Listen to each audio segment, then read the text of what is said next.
For Sentinel.com, this is Ira Winderman with your latest Ask Ira Miami Heat mailbag. Our first question today comes from Stuart, who asks, would the Heat be interested in signing any of the remaining NBA free agents, such as Josh Smith, J.R. Smith, Lance Stevenson, or Mario Chalmers? Isn't Lance Stevenson a perfect fit as a Miami Heat project? Stuart, I spoke recently to Lance's agent about a couple of weeks ago, and he said finding the right fit even more than the money was the priority with this player. I'm not so sure right now, with Dion Waiters brought aboard by the Heat, that this would be the right fit, that the minutes would be there. Remember, when they added Dion Waiters, when they finished up this roster, they now have 18 players under contract, and only 15 can be retained for the regular season.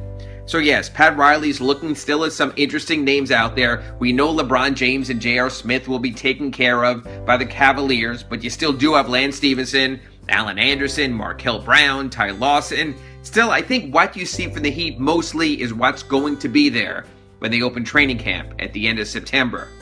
Our second question today comes from Jason in North Miami, who asks, if Chris Bosh can't play at the start of the season, wouldn't it make a lot of sense to trade Goran Dragic and give this year to the Heat's younger players? Jason, I think when a case like this, you say to yourself first, can you develop or find a better player or prospect at the position before you consider Goran?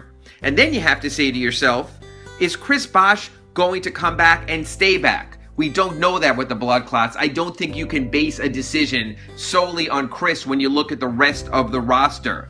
As for Goran, what you have to say to yourself is this: can he be a component on a team that contends for a championship? Remember, if Chris doesn't come back, Chris Bosh, then Goran's money really won't get in the way long-term on the salary cap. And our last question today comes from Ben, who says, if Richardson and Waiters and Winslow and Hassan all take major leaps this season and carry the Heat into the playoffs after Dwayne Wade's departure, how would it impact the Heat in the 2017 offseason? It would impact the Heat this way. There'd be a lot of smiles from Pat Riley and Andy Ellisberg, and a pair of Arisons, and maybe even more Arisons. I think the Heat's upside could be as high as what Portland did last year as a surprise team in the Western Conference, although I don't think the Heat have anyone the caliber of a Damian Lillard. I think any growth would be embraced from Pat Riley throughout the organization. Placing multiple players in contention for most improved player would make the upcoming season a success for the Miami Heat. Those are today's 3 questions. We'll be back tomorrow with 3 more. For Sentinel.com, I'm Ira Winderman.